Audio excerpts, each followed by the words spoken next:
العظيم الرؤوف الرحيم أما بعد فأعوذ بالله من الشيطان الرجيم بسم الله الرحمن الرحيم ألم تر إلى الملأ من بني إسرائيل من بعد موسى إذ قالوا لنبي له ابعث لنا ملكا نقاتل في سبيل الله قال هل عسيتم إن كتب عليكم القتال ألا تقاتلوا قالوا وما لنا ألا نقاتل في سبيل الله وقد أخرجنا من ديارنا وأبنائنا فلما كتب عليهم القتال تولوا إلا قليلا منهم والله عليم بالظالمين صدق الله العظيم. سورة برکت کے لیے درود شریف پڑھیے اللهم صل على محمد سيدنا وشفيعنا وحبيبنا ومولانا محمد وآله وأصحابه وسلم صلى الله تعالى عليه وسلم. سورہ بقرہ کی آیت نمبر 245 تک کا درس ہوا ہے. یہ آیت بڑی لمبی ہے, تھوڑا تفصیل طلب ہے. آیت کا عنوان, سب سے اہم عنوان یہ ہے کہ انسان کو خدائے پاک عز و جل کے کام, اس کے احکام میں اپنی نظر کو وہیں تک دوڑانا چاہیے جہاں تک کہ تقاضۂ الہی قائم ہے. یعنی اگر آپ کو خدا کی خدمت, خدا کے کلام کی خدمت سمجھ نہیں آ رہی ہے تو خاموش رہنا اور اپنے بڑوں سے, اپنے اوپر سے ملنے کی کوشش کرنا چاہیے. یہ اللہ کی زبان پر نہیں آنا چاہیے ایسا کیسے یہ سب دنیا بولتے ہیں ایسا کیسے سمجھ میں نہیں آ رہا, میلا نہیں سمجھ میں نہیں. سارا کامن سائنس لاجک اپنے پاس رکھیے. خدا پاک کی بات کو سمجھیے, سمجھ میں آئے تو الحمدللہ, نہیں سمجھ میں آئے تب بھی الحمدللہ. چنانچہ ہم اس میں وہی بات حضرت موسیٰ علیہ السلام کے بعد ایک بات توجہ سے سنیے گا. بنی اسرائیل کی حالت اب تک ہو گئی. بنی اسرائیل کی حالت اسلام کے تشریف لے جانے کے بعد اب تک ہو گئی, اب تک ہو گیا, خراب ہو گئی. اور خراب اس نوعیت سے کہ بالکل مکمل طور پر یہ دنیا دار ہو گیا. موسیٰ کے زمانے کے لیے بہت بڑے پریشان کرنے والی قوم تھی. تو بنی اسرائیل کی حالت بڑی خراب ہے, اور اتنی خراب کہ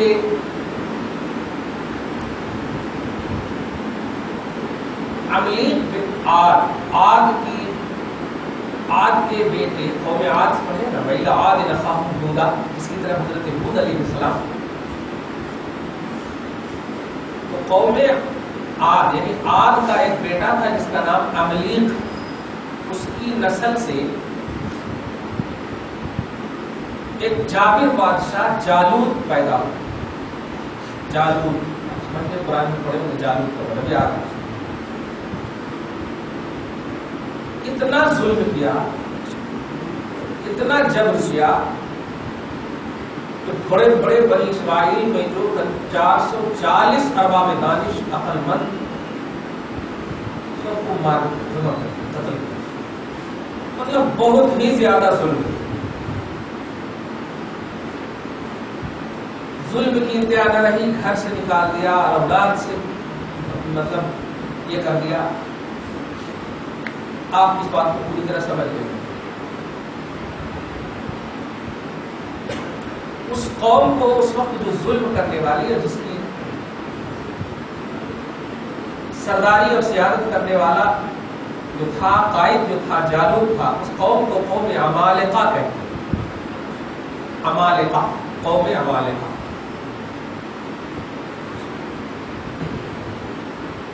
اب ترجمہ سنیے. اچھا نہیں, ایک اور بات اس میں بھی جملے میں رکھیں. خاندان نبوت جو ہے, نبی کا جو سلسلہ چل رہا تھا وہ مٹنے کے قریب تھا.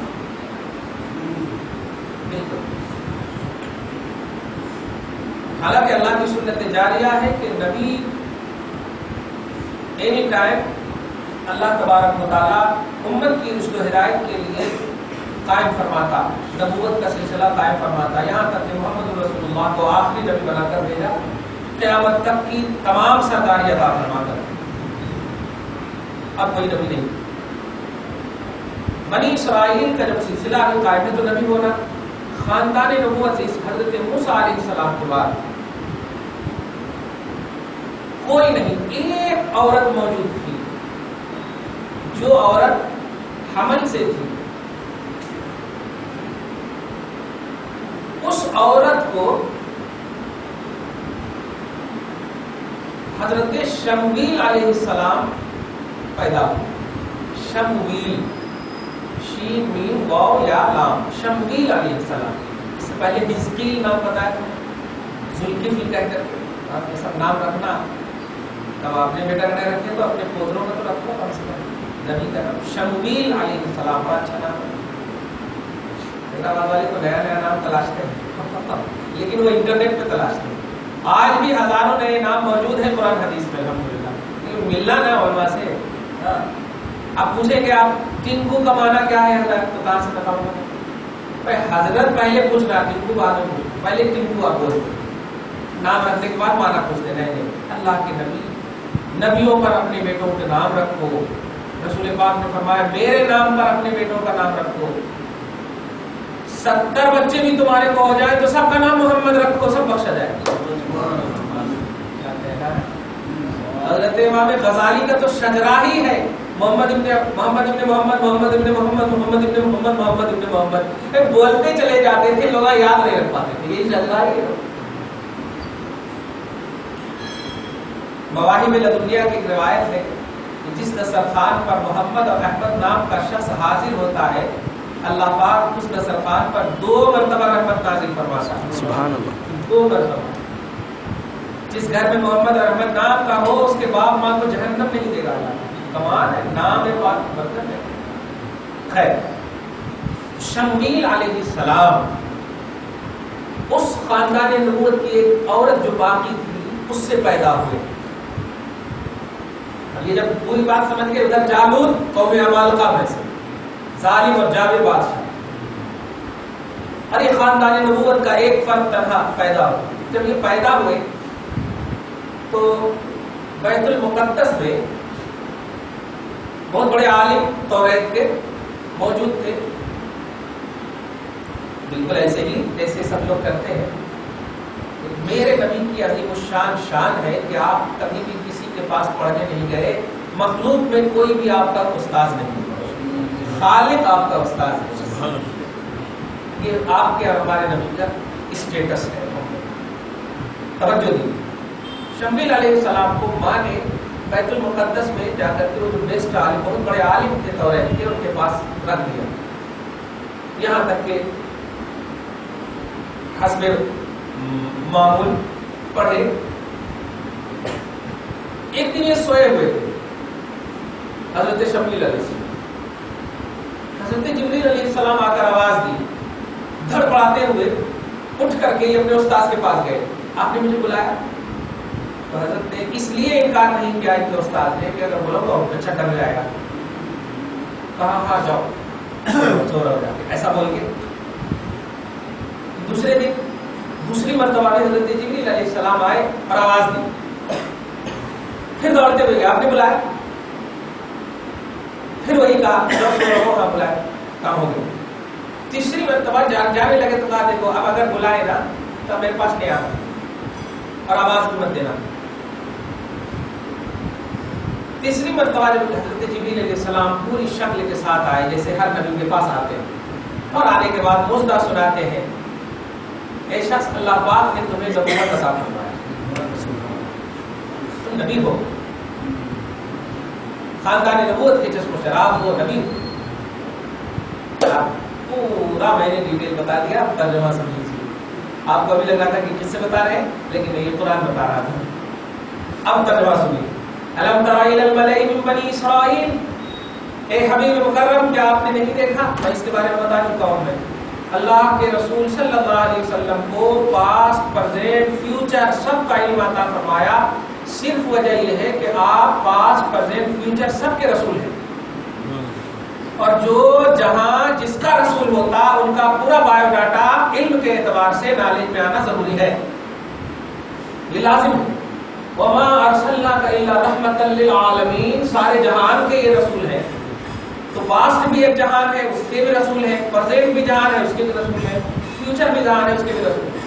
تو خاندانی جو یعقوب علیہ السلام کی نسل بنی اسرائیل کی بات چل رہی ہے، جو حضور علیہ السلام سے پہلے تھے، عیسیٰ علیہ السلام سے بھی پہلے، حضور سے تو پہلے، یہ پاسٹ کی بات ہے۔ لیکن اللہ پاک فرماتا ہے الم ترا، کہ آپ نے نہیں دیکھا، مطلب یہ ہوتا ہے، یہ ایک سوال ہوتا ہے، لیکن مراد یہ ہوتی ہے کہ آپ نے دیکھا، یہ مطلب ہو گیا آپ نے دیکھا۔ کیوں؟ آپ کو ہم نے بھیجا ہے صرف لاسٹ میں، ہے تو آپ سب سے فرسٹ، ہے تو آپ سب سے فرسٹ۔ خود فرماتے ہیں، صحیح مسلم کی حدیث ہے، انا اول الانبیاء خلقا وانا بعثهم وانا آخرهم بعثا، میں پیدا ہونے میں سب سے پہلا ہوں اور بھیجے جانے میں سب سے لاسٹ ہوں، پیدا ہوں۔ حضور علیہ الصلوۃ والسلام سارے جہان کے رسول ہیں، تو سارے جہان کا نالج ہونا آپ کو ضروری ہے۔ تو کیا حبیب آپ نے نہیں دیکھا الی الملئ من بنی اسرائیل، بنی اسرائیل کی اس جماعت کو، مطلب آپ نے دیکھا، من بعد موسیٰ، موسیٰ کے بعد جو رونما ہوا، جو ابھی بتا دیا میں کیا، اب وہ نبی کا مسئلہ جو ہے، کون سے نبی؟ وہی حضرت شمبی جو خاندان ہے، پورا ڈیٹیل پر، اذ قالوا، جب وہ شکست خوردہ پریشان حال قوم جالوت، ظالم جابر بادشاہ اور ان کے جو قوم عمالقہ سب مل کر کے جو ان کو ستائے، یہ ستائے جانے والے نے کہا لے نبی، اپنے نبی سے، شمبیل علیہ السلام جن کا نام نبی ہے، لفظ جن کا نام شمبیل علیہ السلام ہے، کیا کہا کہ لہم ابعث لنا ملکا، کہ ان کے لیے ان لوگوں نے کہا، اذ قالوا لنبی لہم، اپنے نبی سے جو شمبیل علیہ السلام نبوت کا دعویٰ کر رہے ہیں کہ میں نبی ہوں، تو انہوں نے کہا کہ اگر آپ نبی ہیں تو ابعث لنا ملکا، ہمارے لیے ایک بادشاہ مقرر کیجیے، ہمارا ایک بادشاہ مقرر کیجیے، نقاتل فی سبیل اللہ، کہ ہم اللہ کی راہ میں جنگ کریں، ہم اللہ کی راہ میں جہاد کریں، ہم اللہ کی راہ میں جو ہم ستائے گئے ہیں ان کا ہم بدلہ لیں، ستائے جانے والا۔ تو نبی نے کہا قال هل عصیتم ان کتب علیکم القتال الا تقاتلوا، لگتا تو نہیں ہے کہ تم قتال کر پاؤ گے، پھر بھی اگر تم یہ گمان میں ہو کہ تم پر قتال یعنی جہاد فرض کر دیا جائے، تم کر پاؤ گے؟ اللہ تقاتلوا، مجھے تو لگتا ہے کہ نہیں کر پاؤ گے، کیونکہ موسیٰ کی قوم، مجھے تو لگتا ہے قوم موسیٰ، تو جب ایسا کہا کہ نہیں کر پائیں گے، تو قالوا، ان لوگوں نے کہا وما لنا الا نقاتل فی سبیل اللہ، کیا ہو گیا ہے، کیا چیز نظر آ رہی ہے آپ کو کہ ہم اللہ کی راہ میں قتال نہیں کر سکتے؟ وقد اخرجنا من دیارنا وابنائنا، جبکہ ہم اپنے گھروں سے نکالے گئے ہیں، اپنی اولادوں سے نکالے گئے۔ ابھی بتایا میں نے 440 تندرست نوجوان ینگ طاقتور کو ان لوگوں نے قتل کیا تھا، تو میں جالوت ظالم بادشاہ، تو اب رہا ہی کیا؟ ارے پیسے دولت ہوتے ہیں تو مرنے کے واسطے سوچنا پڑتا کیا ہوتا ہے اس کا اس کا، کچھ ہے نہیں ہمارے پاس، تو اب لڑنے کے بجائے کچھ رہا ہی نہیں، تو آپ ایسا کیسے بول سکتے ہیں کہ ہم نہیں لڑ سکتے ہیں؟ تو کہا کہ اگر بات ایسی ہے، آواز آئی نبی زیادہ پریشان مت ہو، فلما کوتبہ، ٹھیک ہے، ہر نبی کی زبان پر کہا جائے جاؤ قتال فرض کر دیا گیا، فلما کوتبہ علیہم القتال، جب اب جہاد فرض کر دیا گیا، تم ضد کرے نا، تولوا الا قلیلا منهم، وہی ہوا جس کا خدشہ نبی کو تھا اور علم نبوت سے جو جان چکے تھے، تولوا، منہ پھر گئے، بھاگ گئے، الا قلیلا منهم، مگر تھوڑے، اور وہ تھوڑے کون ہیں؟ 313 کی تعداد، جنگ بدر میں جتنی کی تعداد تھی، بدریوں کی 313 تعداد تھی نا، اتنے جنے باقی رہے، نبی کے ساتھ رہے، اور اس کے بعد سب پھر گئے۔ کہا نبی کی فراست اس کو بولتے ہیں، جس کو اب ہماری زبان میں نہیں بتائے، واللہ علیم بالظالمین، اور اللہ جانتا ہے کون پھرنے والے تھے۔ میں اپنے نبی کی زبان سے اتمام حجت کروانا چاہ رہا تھا بس، چنانچہ یہ کہہ بھی دیے تو اتمام حجت ہو گیا، پھر گئے نا۔ اس کے بعد کہا وقال لهم نبیہم، اور ان لوگوں سے ان کے نبی شمبیل علیہ السلام نے کہا ان اللہ قد بعث لکم طالوت ملکا، سنو تمہارے واسطے تم نے مطالبہ کیا تھا نا ایک بادشاہ کا، کہ بادشاہ ہمارے پاس ہو، تو جو لوگ بچ گئے تھے لڑنے والے تھے، تو ان لوگوں سے کہا قد بعث لکم طالوت ملکا، طالوت نام کے ایک بادشاہ کو اللہ نے تیرے اوپر مقرر کیا، یعنی تمہارا بادشاہ طالوت ہے. ایسا طالوت ان کا نام کیوں ہے؟ تا واو لام، اس کا معنی ہوتا ہے طول. طول معنی لمبا، بڑے لمبے ہیں ایک دم زبردست 7-8 انچ کے جتنے ہوں گے بول دیے ایسے بول دیے. بڑے ہائیٹڈ تھے، لمبے تگڑے، بہترین جسم والے، طاقت والے اور نالے ایک بہت. تو طالوت کو دیکھا تو اپنا لاجک یوز کیا ان لوگوں نے. پھر دیکھیں یہ ایسا کیسے؟ طالوت جو ہے یہ تو بنیامین یوسف علیہ السلام کے بھائی کا نام بنیامین ہے، پڑھے ہو گیا. تو یہ تو بنیامین کی اولاد میں سے ہے، جبکہ بادشاہت تو لاوی میں یعقوب کی اولاد حضرت یعقوب کے بیٹے لاوی سے چلتی آ رہی ہے.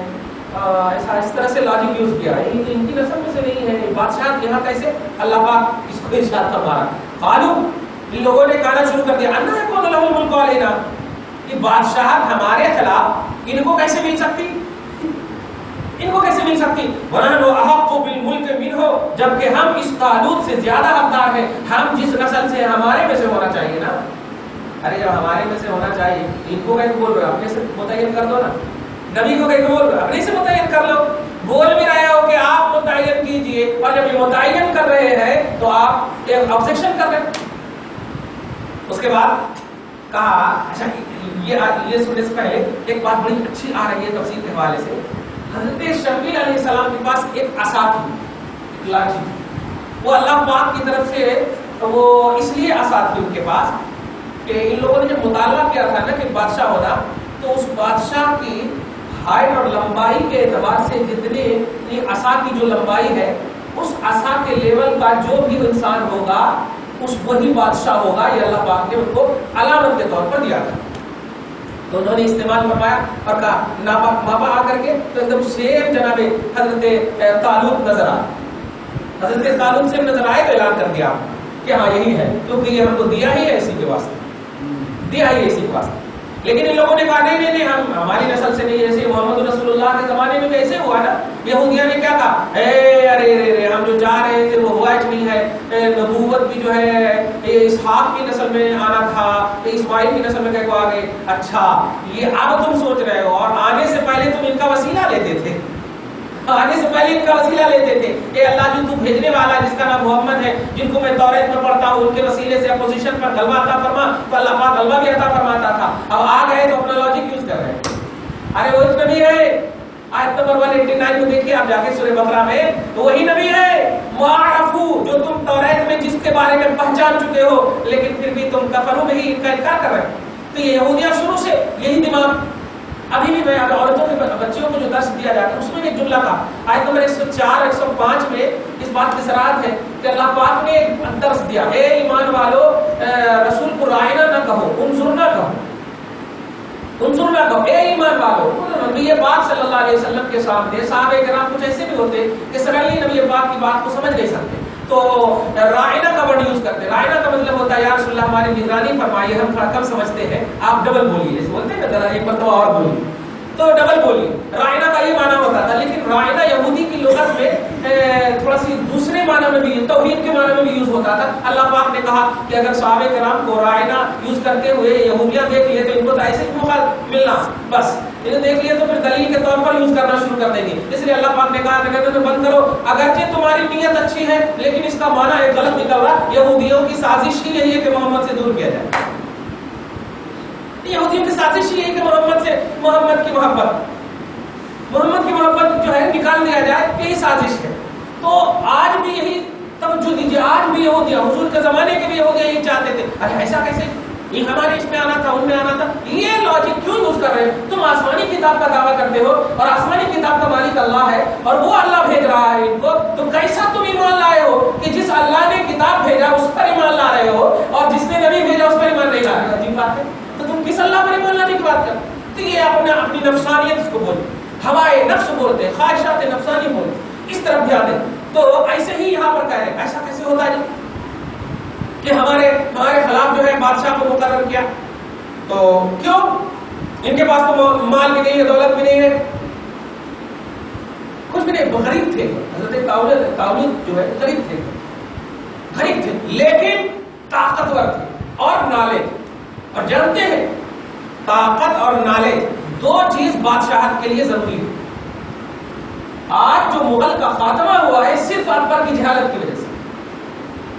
آپ ہسٹری اٹھائیے، اکبر بادشاہ کی جہالت کی وجہ سے، جاہل تھا وہ، دستخط بھی یہ والا تھا، پڑھاتا تھا تو دوسرے سے پڑھو بتاؤ، تو جہالت بادشاہت کا خاتمہ کر دے۔ بادشاہت کے لیے دو چیز ضروری ہوتی، جب طاقت کی بات آئے تو آپ طاقت سے بھی آپ استعمال کرو۔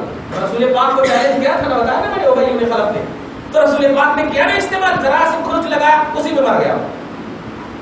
کہنا یہ ہے کہ بادشاہت کے لیے دو چیز درکار ہے، مال و دولت نہیں، نالج اور طاقت۔ اس سے بادشاہت کے لیے یہ دونوں چیز ضروری ہوتی۔ دولت تو رعایا کے پاس زیادہ ہوتی، رعایوں کے پاس زیادہ ہوتی، غلاموں کے پاس زیادہ۔ حضرت عثمان غنی ہے، رسول کے غلام ہیں، رسول کے غلام، نبی کے ایک ایک قدم کی برکت سے کتنے کتنے اونٹ یہ قربانی کرتے تھے، لیکن نبی کی تو سیرت میں نظر نہیں آتی کہ نبی نے قربانی کیا، اونٹ قربانی کیا ہو یا نبی نے صدقہ کیا ہو، نہیں۔ تو لیکن نبی کے پاس نالج زیادہ، نبی کے پاس طاقت ہے۔ تو جو نبوت کے لیے اور جو بادشاہت کے لیے جو ضروری ہوا کرتے وہ نالج ہے اور طاقت، یہ دو چیز ضروری ہوا کرتی، دولت نہیں ہوا۔ تو یہ دوسرا لاجک یوز کر رہے ہیں کہ یہ تو ہمارے میں سے نہیں ہے، بادشاہت کیسے ملے۔ دوسری بات وَلَمْ يُؤْتَ سَعَةً مِنَ الْمَالِ، اور ان کو تو مال بھی نہیں ملے، مال و دولت بھی نہیں ان کے پاس۔ تو اللہ پاک ان کا پورا جواب ایک لفظ میں دے رہا ہے کہ سن، اللہ پاک سے کہیں کہا تھا نا، نبی کو کہا تھا کہ ہمارے لیے اللہ متعین کرے، تو متعین کرنے والا اللہ ہے، تم اپنے لاجک کے اعتبار سے متعین کرنا چاہتے ہو تو کر لینا تھا، اللہ سے نبی سے بولنا ہی نہیں تھا۔ نبی سے بولنے کے بعد خاموش رہنا، کیسا بھی وہ کر دے وہ سب صحیح ہوتا۔ اللہ پاک فرمایا قال ان اللہ اصطفاہ علیکم وزادہ بسطۃ فی العلم والجسم، دیکھیے یہ فرماتے ہیں نبی کہ بے شک اللہ نے انہیں تمہارے لیے، تمہارے اوپر چنا ہے بادشاہت کے لیے، اور وجہ کیا ہے کہ وزادہ بسطۃ فی العلم والجسم، ان کے پاس نالج زیادہ ہے اور ان کے پاس طاقت زیادہ ہے۔ بتا تیرے پاس اس ایسے ہائٹ والا کوئی ہے اور بتا تیرے پاس اس جیسا نالج والا کوئی ہے، ہم اسی کو متعین کر دیتے۔ جب ایسا بولے پریکٹیکلی طور پر تو چپ ہو۔ اور آگے فرماتے ہیں، دیکھیے فرماتے تو یہ لیکن اللہ پاک کا ارشاد ہے آیت نمبر 247 کا آخری، واللہ یؤتی ملکہ من یشاء، اور سب سے بڑی بات تو یہ ہے، اس سے ایک عقیدہ دیکھنے کا نکلے گا آپ کو کہ اللہ پاک جو ہے اپنے محبوب اور اپنے مخلص اور مقبول بندوں کو بادشاہت، اختیارات، تصرفات عطا فرماتا ہے۔ یہ اللہ تبارک و تعالیٰ کا صراحتاً دیا ہوا عقیدہ ہے۔ اور جو لوگ یہ کہتے ہیں کہ اللہ کے محبوب بندے مجبور ہوتے ہیں، ارے وہ مکھی نہیں اٹھا سکتے ہیں، معاذ اللہ، اور آیت کو ایڈ کرتے ہیں، ان کو کہیے کہ جو مکھی نہیں بھگا سکتے ہیں ان سے مراد بت ہے، اللہ کے محبوب بندے نہیں ہیں۔ کیونکہ اللہ تعالیٰ خود فرما رہا ہے کہ سنو کہ یہ محبوب بندوں کو میں کیا عطا کرتا ہوں، فرماتا ہے واللہ یؤتی ملکہ من یشاء، اللہ اپنی بادشاہت جسے چاہتا ہے عطا فرماتا ہے۔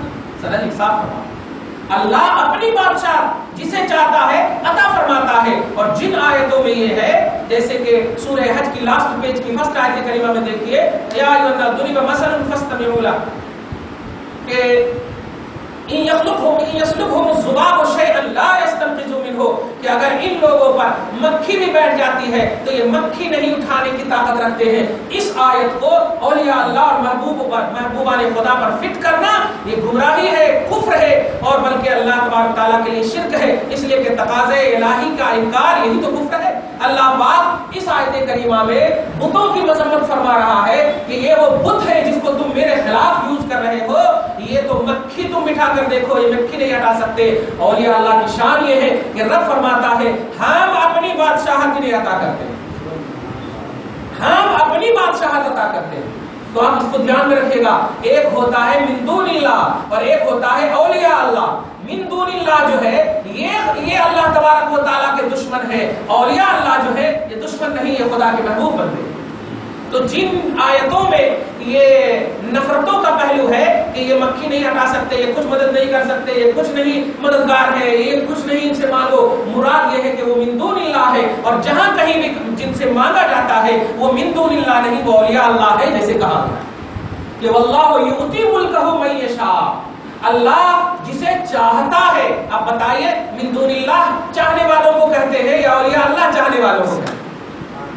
آپ خود کہو گے کہ نہیں، جس کو اللہ چاہتا ہے اس کو اولیاء اللہ کہا جاتا ہے، انبیاء اللہ کہا جاتا ہے، محبوبان الہ کہا جاتا ہے، اور جن کو نہیں چاہتا اس کو من دون اللہ کہا جاتا ہے. تو قرآن پاک کی جو الفاظ ہیں، قرآن پاک کی جو میننگس ہیں، وہ الفاظ اور اس کی تفسیر کے آئینے میں کرنا چاہیے، اپنے لاجک کو نہیں. غیر اللہ تو یہ اردو میں آپ استعمال کر رہے ہیں، اللہ کا غیر یہ تو نبی بھی ہے، اللہ کا غیر ولی بھی ہے، سمجھ رہے نا؟ اللہ کے علاوہ جتنی بھی ہے سب تو اللہ کے علاوہ ہی ہے نا. تو اگر عربی بنائیں گے تو غیر اللہ، علاوہ بنے خیر، اللہ بنے اللہ، غیر اللہ اللہ کے علاوہ، تو سب اللہ کے علاوہ ہے.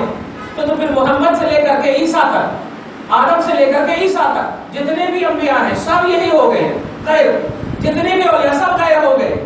تو پھر بت بھی غیر، ابو جہل اتبا شیبہ بھی غیر، سب غیر، تو سب غیر اللہ میں آ گئے معاذ اللہ. نہیں، تقاضا کلام ربانی سمجھیے، غیر اللہ کے لیے اللہ نے من دون اللہ کا ورڈ یوز کیا ہے، اور اپنے محبوب بندوں کے لیے انبیاء اللہ یا اولیاء اللہ کا ورڈ یوز کیا ہے. لیکن تفصیل سے سمجھ میں آ گیا. جیسے قرآن میں الا ان اولیاء اللہ لا خوف علیہم ولا هم يحزنون، سنو یہ اولیاء اللہ ہے جن کو کوئی خوف نہیں ہے، جن کو کوئی غم نہیں. اب بتائیے ان کے بارے میں ہم بول سکتے ہیں کہ ان کے نام پر مکھی آ جائے تو یہ مکھی نہیں ہٹا سکتے؟ ایسا کیسے، جب اللہ پاک نے اتنا عظیم اسٹیٹس عطا فرمایا کہ ان کو کوئی خوف نہیں. ارے ان مکھی کا خیال کریں گے، ارے ان کو کوئی فیوچر کا خوف نہیں، پاسٹ کا خوف نہیں، پریزنٹ کا خوف نہیں، یہ غم سے دور ہے. یہ غم سے دور ہونے کا مطلب کیا ہے؟ اسی قرآن کی آیت میں آیت نمبر 64 میں اللہ فرماتا ہے لہم البشرا فی الحیات الدنیا و فی الآخرہ، دنیاوی زندگی میں بھی ہم ان کو بشارت دیتے ہیں اور آخرت میں بھی بشارت دیتے ہیں. دنیاوی زندگی میں بشارت کیا ہے؟ کہ جو کوئی بھی تجھ سے لو لگائے ان کو لو لگائیں گے وہ تجھ سے عطا کروں گا میں. جو کوئی بھی آئیں گے تو ان کو ہم بھگائیں گے ہی نہیں. ارے جب عام جگہوں سے بندہ مجھ سے مانگتا ہے تو میں دے دیتا ہوں، یہ تو میرے محبوب کے پاس آ کر مانگ رہا، میرے مقبول بندے کے پاس آ کر مانگ رہا، میں کیسے نہیں دوں گا؟ اس لیے دھیان رکھے گا اس آیت کریمہ کا، یعنی آیت نمبر 247 کا جو لاسٹ کا جو ہے واللہ یؤتی ملکہ من یشاء، اور اللہ عطا کرتا ہے ملکہ اپنے ملک کو، اپنی بادشاہت کو، من یشاء جسے چاہتا ہے. یہ نہیں فرمایا کہ اللہ پاک کسی کو اختیار نہیں دیتا، بلکہ کہہ رہا عطا فرماتا ہے جسے چاہتا ہے، عطا فرماتا ہے. اور یہی ہم سب کا عقیدہ ہونا چاہیے. انبیاء کرام کی بارگاہوں میں سلطنت خدا کی ہے، اولیاء اللہ کی بارگاہوں میں سلطنت خدا کی ہے. اللہ سے چھوڑ کر کے کوئی نہیں ان سے مانگتا ہے، وہی مانگتا ہے جو عطا الہی ہوا کرتی ہے، نوازشات الہی ہوا کرتی ہے. جنگلوں میں کوئی نہیں تھے، گھروں میں کوئی ایسے لائق نہیں تھے، گھر اس لائق نہیں تھا کہ ہم یہاں پر مانگے اور اللہ عطا کر دے، لیکن ہم وہاں مانگیں گے جہاں خدا پاک کا فیضان کنٹینیوٹی کے ساتھ جاری رہتا ہے. اور وہ ہے اولیاء اللہ، وہ ہے اولیاء اللہ، اللہ کے ولی، انبیاء اللہ، اللہ کے نبی. تو دیکھا آپ نے، یہ نبی سمپل اعتبار سے نہیں ہے، اللہ بھی یہاں پر، یہ ولی سمپل اعتبار سے نہیں ہے، اللہ بھی یہاں پر ہے. تو ولی اللہ کا لفظ یوز ہوتا، ہمارے لیے یوز نہیں ہوتا. حالانکہ ہم بھی دعا کرتے، ہم بھی دعا کرتے، ہمارے لیے یوز نہیں ہوتا یہ کہ یہاں پر اللہ ہے یا نہیں، لیکن اللہ کے محبوب بندوں کے لیے یوز ہوتا ہے. قرآن میں بھی اولیاء اللہ کا تصور، انبیاء اللہ کا تصور اور محبوبان الہ کا تصور اسی کی طرف اشارہ فرمایا جا رہا ہے. واللہ یؤتی ملکہ من یشاء، اللہ جسے چاہتا ہے اپنی بادشاہت عطا فرماتا ہے. اور واللہ واسع علیم. اور یہ لوگ اعتراض کیوں کرتے ہو؟ تم اللہ کو لمیٹڈ سمجھتے ہو کیا؟ اللہ دینے والا ہے اور اس کی عطا اور اس کے خزانے میں کوئی جب لمٹ ہی نہیں ہے تو تم کیوں کہتے ہو کہ وہاں کیوں مانگ رہے، وہاں کیوں مانگ رہے؟ ارے یہاں وہاں سب جگہ اللہ کا کرم ہے، سب جگہ اللہ کا فیضان ہے، لیکن محبوبان خدا کے پاس خاص فیضان ہوا کرتا ہے، خاص فیضان ہوا کرتا ہے. آپ اپنے باپ ماں سے، اپنے خاندان والوں سے ملنے جائیں، کوئی ضروری نہیں ہے کہ آپ وضو کر کے جاؤ گے، لیکن جب آپ ولیوں کے بارگاہ میں جاتے ہیں تو 100% امید ہے کہ وضو کر کے جاتے ہیں. تو آپ کا وجدان خود کہتا ہے کہ یہ درگاہ، یہ دربار عظیم الشان دربار ہے، یہاں بے وضو نہیں باوضو جایا جاتا ہے. اور باوضو جانا یہ بتا رہا ہے کہ یہ فیضان ہی لینے جا رہے ہو نا. تو جب اس مقام کا نیچرلی طور پر اعتراف آپ کر رہے ہیں، نیچرلی طور پر کسی نے کہا نہیں کہ آپ وضو کر کے جاؤ، کسی نے کہا نہیں آپ وضو کر کے جاؤ. کبھی گئے ہیں آپ ولیمہ میں وضو کر کے؟ کبھی گئے شادی میں وضو کر کے؟ نہیں گئے. لیکن خدا کی قسم ہر درگاہ میں کبھی بھی گئے ہوگے تو وضو یہاں پر فیضان الہی موسلادھار کے طور پر برستی ہے، کرم اللہ کا خوب برستا ہے. یہ اللہ کے محبوب بندوں کا دربار ہے، یہ اللہ کے مخلص بندوں کا دربار ہے. اللہ فرماتا ہے کہ لوگوں سنو، تم لمٹ مت کرو میری وسعت کو، میری عطا کو. واللہ واسع علیم، میں وسیع ہوں اور میں علیم ہوں. وسیع کا مطلب میں عطاؤں میں وسعت رکھنے والا ہوں. میں کہاں دوں گا، کیسے دوں گا، یہ تم عام جگہوں پر کچھ بول سکتے ہو صحیح ہے، لیکن ولیوں کی بارگاہ میں مت بولنا یہ میرا محبوب ہے، میں کتنا دوں گا پتہ نہیں. اسی لیے قرآن پاک میں ایک آیت بول کر بتا دو، محمد رسول اللہ کے بارے میں فرمایا انا آتینا کل کوثر، اے حبیب ہم نے آپ کو بے حساب انعام عطا کیا، بے شمار خوبیاں عطا فرمائی ہے. مطلب رب کی عطا کو لمٹ نہیں کرنا چاہیے. جو لوگ یہ کہتے ہیں وہاں نہیں ملتا، وہاں کہیں کو مانگتے، ان سے ایک سوال ہے صرف یہ کہ بتاؤ اولیاء اللہ کے پاس اللہ تبارک تعالیٰ کا فیضان ہوتا ہے یا نہیں؟ اگر نہیں ہوتا تو آپ اس خطے کے بارے میں لکھ دو کہ یہ خطہ فیضان سے محروم ہے، یہ خطہ اللہ کے فیضان سے محروم ہے.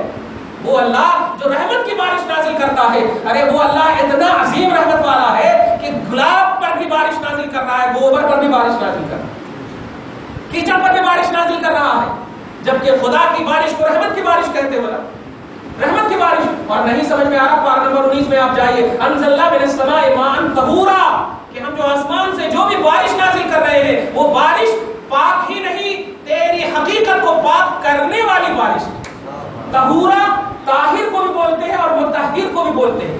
پاک تو ہے ہی، پاک کرنے والا بھی. اب بتائیے جو فیضان خدا ہر جگہ پر، ہر سمت پر، ہر لمحہ جب برستا ہے تو وہ کسی جمن جمراتی کو، اپنے اور غیر کو نہیں دیکھتا، سب پر برستا ہے. ولیوں کی بارگاہ ایسے ہی بارگاہ ہوگی یار ہماری طرح؟ نہیں، وہاں تو خدا کا فیض واقعی بڑے عمدہ انداز میں برستا ہوگا، بڑے کرم کے انداز میں برستا ہوگا. وہاں پر برسے جانے والے، وہاں پر اس برس میں نہانے والے، اس کا مقام بھی بہت عظیم ہوگا. یہی وجہ ہے کہ آپ دعا کیا کرتے ہو، اے اللہ میدان محشر میں آدم کی شفاعت نصیب فرما نہیں کرتے ہو، محمد کی شفاعت نصیب کرتے ہو.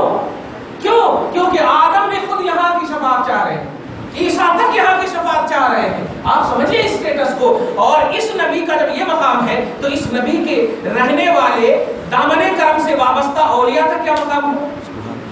چنانچہ انبیاء کرام کی جماعت جب کھڑی ہوگی تو شہداء کی جماعت جب کھڑی ہوگی ایک الگ سائڈ میں. صحیح ابو داؤد کی کتاب الہبا کے ایک بار بتا دوں، ختم کر دوں، کہ جب میدان محشر قائم ہوگا تو انبیاء اور شہداء ایک جگہ کھڑے ہوں گے اور ایک جماعت کو دیکھ کر بہت رشک کر رہے ہوں گے، بہت تعجب کر رہے ہوں گے، یہ کون ہے، خوش ہو رہے ہوں گے، بڑے خوش ہو رہے ہوں گے. تو آواز آئے گی پریشان مت ہو، یہ وہ ہے جس کا تذکرہ قرآن پاک میں الا ان اولیاء اللہ لا خوف علیہم ولا هم يحزنون، یہ محمد رسول اللہ کی امت کے ولی ہیں جن کی ولایت کی شان خدا کی بارگاہ میں یہ ہے کہ میدان محشر میں انبیاء بھی رشک کر رہے ہیں. جبکہ کسی نبی سے کوئی ولی اعلیٰ نہیں ہوا کرتا، لیکن نبیوں رشک کر رہے ہیں ولیوں کی بارگاہ میں اور لوگ ولیوں سے بھگا رہے ہیں. غلط بات ہے، ایسا نہیں کرنا. قرآن پاک کا جو تصور تھا، اللہ پاک انہیں بہت نوازشات کرتا ہے، عطائیں کرتا ہے. دعا ہے پروردگار عالم آپ کو ہم سب کو صحیح سوچ کے ساتھ زندگی